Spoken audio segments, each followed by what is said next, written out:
pleasure to be here. I'd like to thank my colleagues at the QCRC and Hamid Heart Hospital for the opportunity to be with you, coming all the way from Chicago. And having spent many times with my friends here in Qatar, and very pleased to be part of this symposium.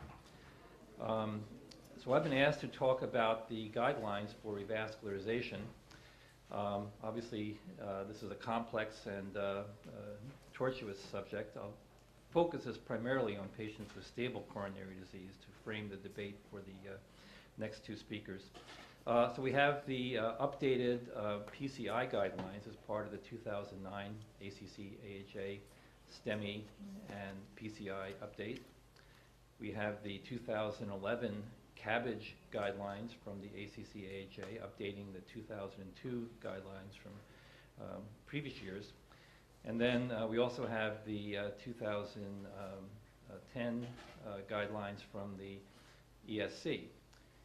Both Professor Taggart and Professor DeMario were co-authors of these guidelines. So we clearly have distinguished speakers here. It'd be interesting to see what kind of consensus they have on these guidelines as they give us a debate subsequently. But the importance of the ESC guidelines is this is bringing together PCI and CABA together, and the writing group is both interventional cardiologists, clinical cardiologists, and surgeons for the first time. But even the US guidelines, even though we have a CABA guideline from ACC-AHA, that's not written by surgeons for surgeons. It also includes the cardiology community as well. So you'll see there's actually great synchrony among these guidelines.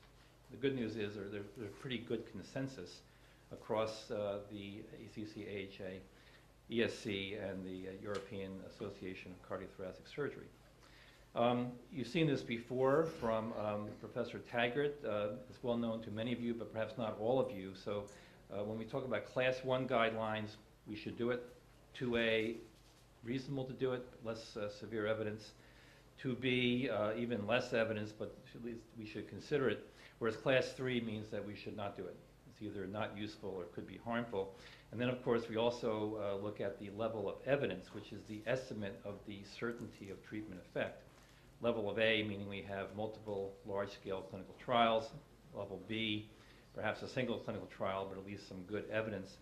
And C, which is where many of the guidelines come down, would be expert consensus. Of course, that could change when the committee changes and we have new individuals in the room where consensus could change. Okay. The recent guidelines and guidelines updates really focus a lot on some of the controversial issues that we have discussed so far and will continue to discuss subsequently. How to do risk stratification and use risk scores, the need for having a multidisciplinary effect of having a team concept of cardiologists and cardiac surgeons, the kind of thing you can do here at Hamid. Worrying about self-referral and ad hoc PCI, the patient in the cath lab being identified for the first time as having an obstructive lesion and the automatic reflex to do a PCI. Revascularization versus optimal medical therapy for stable CAD, and then whether we should do PCI versus CABA for multivessel disease or left main disease. These last several issues of multivessel disease and left main disease clearly bring into play the need for careful risk assessment, both clinical risk as well as angiographic risk, and the need for having a heart team to have a very careful discussion about which is the right procedure for which patient. Now, up till 2009, the existing statements of PCI for left main disease essentially resided here in the STEMI PCI update of 2009. PCI with stenting may be considered, that's 2B, may be considered, an alternative to CABA in patients with anatomic conditions associated with low risk of PCI complications and clinical conditions that predict increased adverse risk of surgical outcomes. But things have changed now since 2009. We first of all have the Syntex trial, which we heard briefly about and we'll hear more about subsequently. This is a trial randomizing patients with left main disease or three-vessel disease to PCI versus CABA with very, very important results. For example, if you have a patient with left main disease, but the rest of the coronary anatomy is not very complicated, you have a low to intermediate syntax score, the outcomes with a Taxus stent approach are equivalent to or better than the results of CABA. And if we look at the actual endpoints, this is a slide I'm borrowing from William Weens, who gave a presentation like this recently.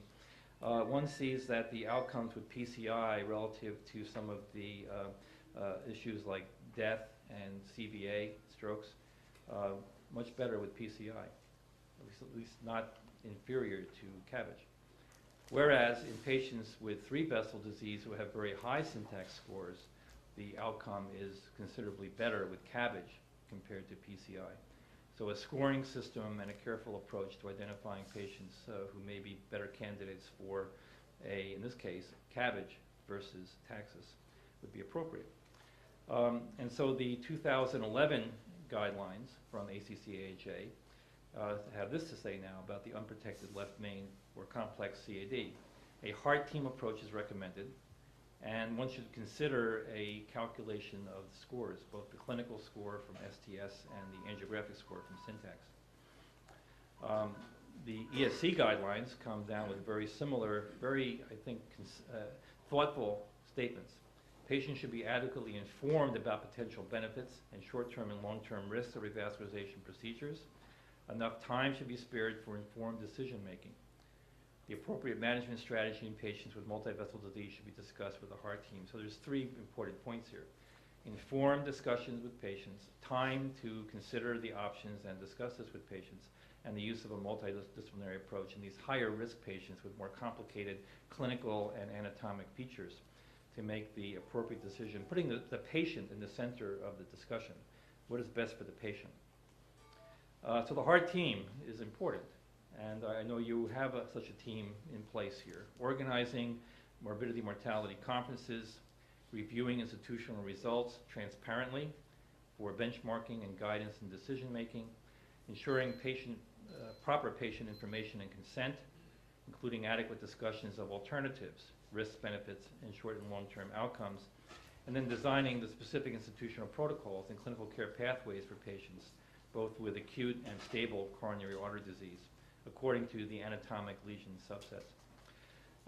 I will not dwell on the fractional flow reserve issues that was so eloquently discussed by Professor DeMario, but I will at least say that this is now entered into the guidelines, as he indicated, as Dr. DeMario said, in not only ESC guidelines, but also the ACC-AHA guidelines, that a alternative to non-invasive functional testing in patients who have a specific stenosis that needs to be investigated, when there's a question about an intermediate severity of stenosis, something that appears to be less than 70% stenosis, but perhaps could be critically important.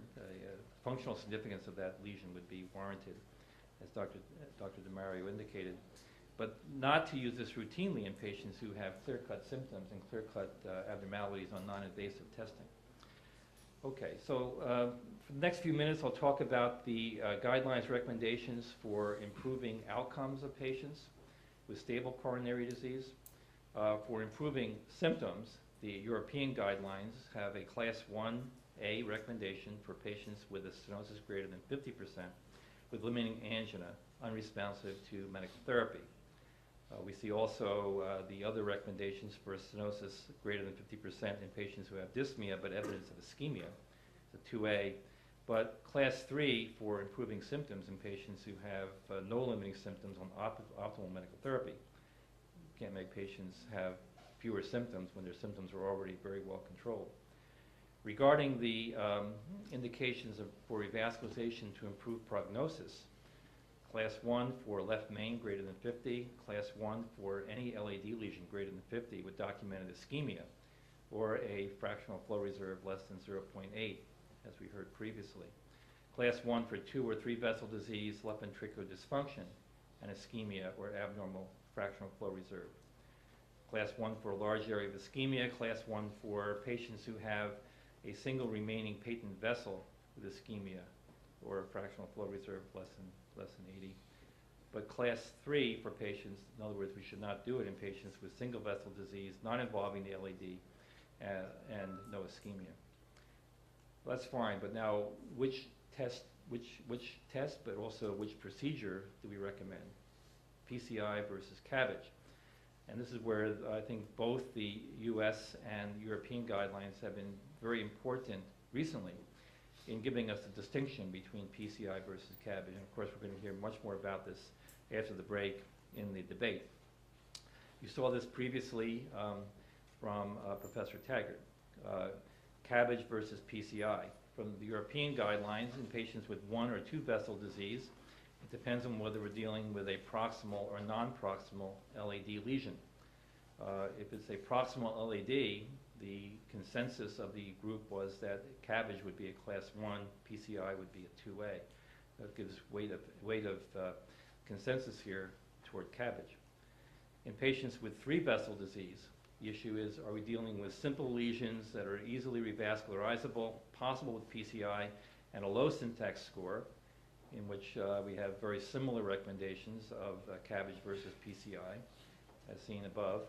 But in patients who have more difficult anatomy, not easily revascularizable, high syntax score, it's a class 3 for PCI. Clearly, CABA would be the way to go. And very similarly for left main disease, as shown previously from syntax, if we have rather not severe lesions other than the left main lesion, then one could consider PCI, but still the group felt that CABA would be a stronger recommendation, class 1 versus 2A for left main. And if there's very high syntax scores, very difficult distal coronary anatomy, class 3 for PCI. The US guidelines are very, very similar in 2011.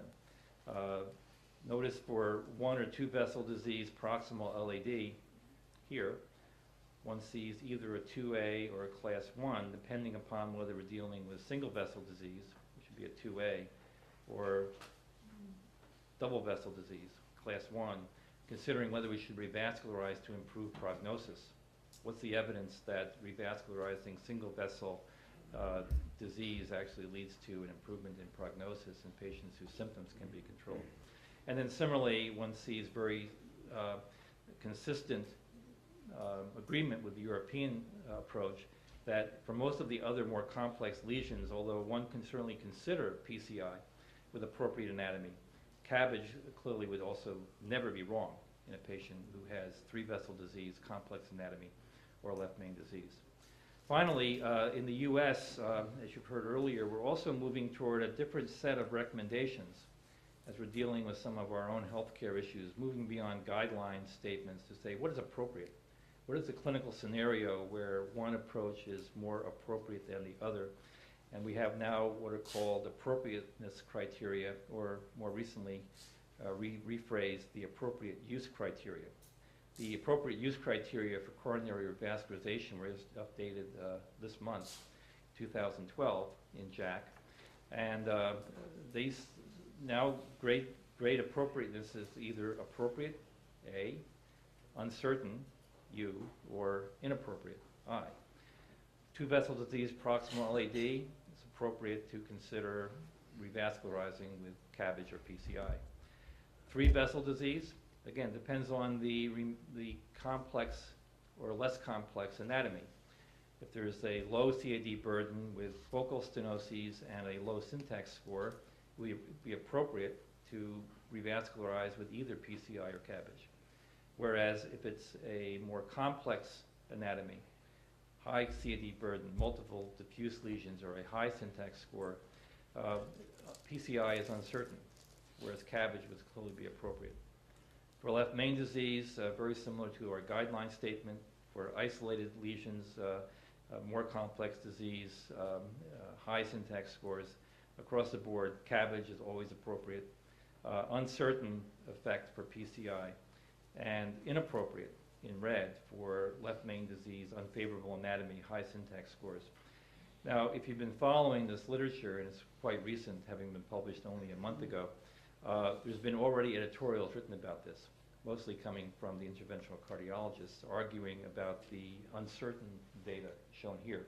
and how uncertain the evidence really is regarding whether we should be proceeding with left main lesions or not. Certainly the syntax data in patients with low syntax scores in left main would suggest that indeed a left main PCI approach could be very, very appropriate and very, very reasonable. This clearly will need to be worked out further with more trial data, more literatures, more editorials, and hopefully our next two speakers after the break can also settle that for us as well as we take our break. Thank you very much. Thank you also for the opportunity to work with you. Questions for Dr. Bonow? Yes, Dr. Thank you, Prof, for this presentation. I guess it's most of this will be hopefully be answered in the next session.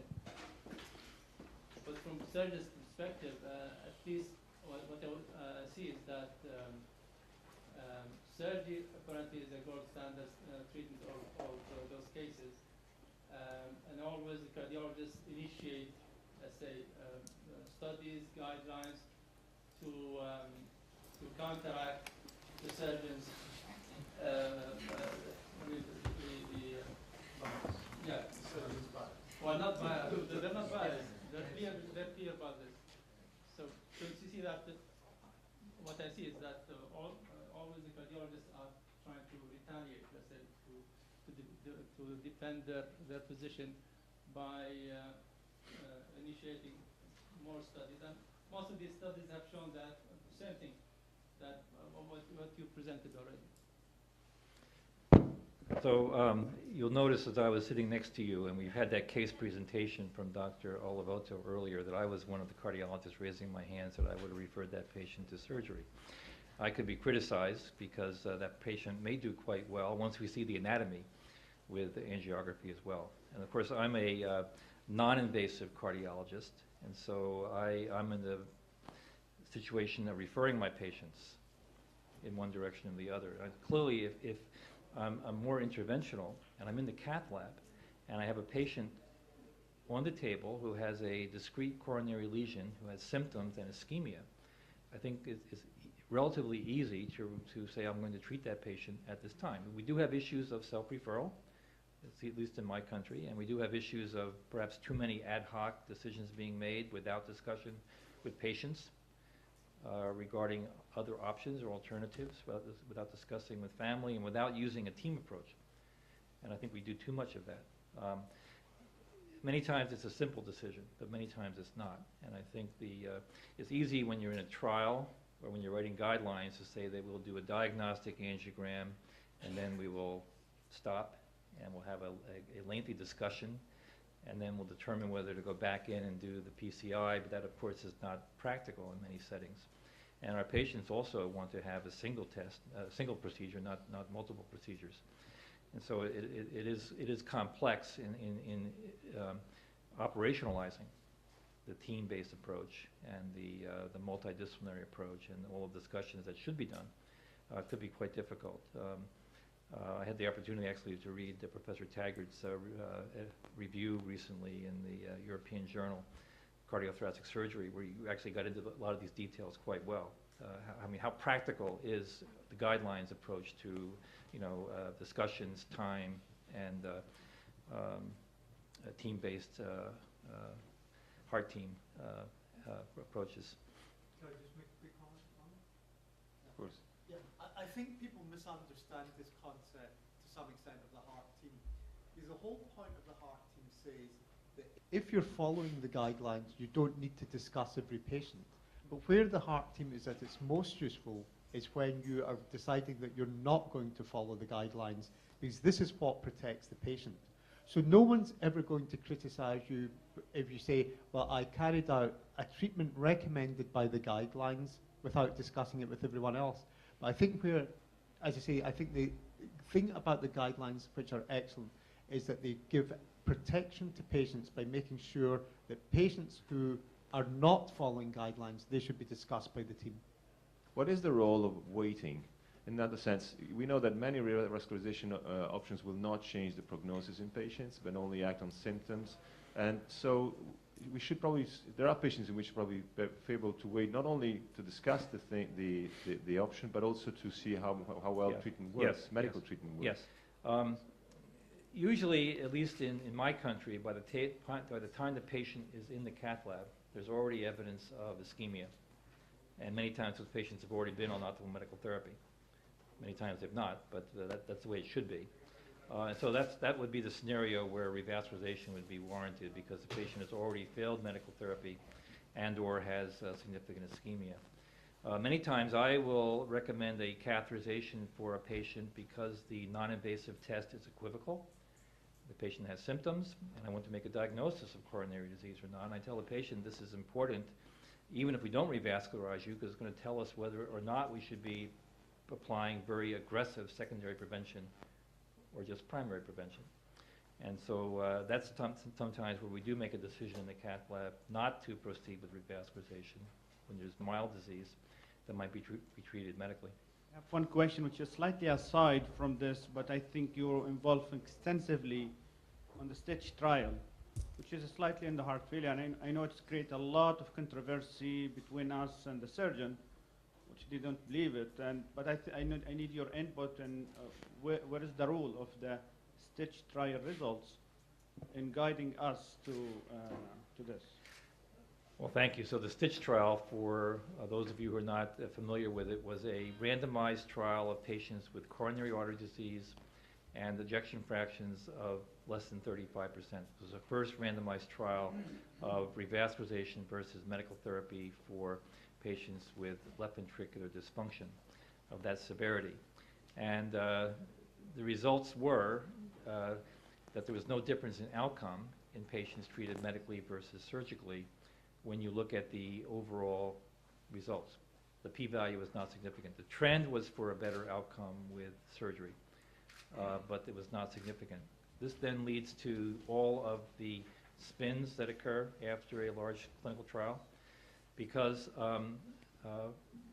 that's the analysis of the randomization. That's as randomized, Group A versus Group B. But some patients in the revascularization arm never received revascularization. Some patients on the medical arm had an early crossover to surgery within the first week or two. And then when you look instead at the patients who were treated with revascularization versus medical therapy, there was a significantly better outcome in the patients who were treated with surgery compared to medical therapy. That's the primary endpoint, which was all-cause mortality. If we look at secondary endpoints, such as cardiovascular death or death plus hospitalization, then even the randomized data of the how patients were randomized also was significantly in favor of CABA over medical therapy. So I clinically still, with or without the STITCH results, would look at my patients with heart failure and coronary disease and make decisions based upon the coronary anatomy, left ventricular function, symptoms, et cetera, and I still tend to be relatively aggressive at recommending revascularization in those patients.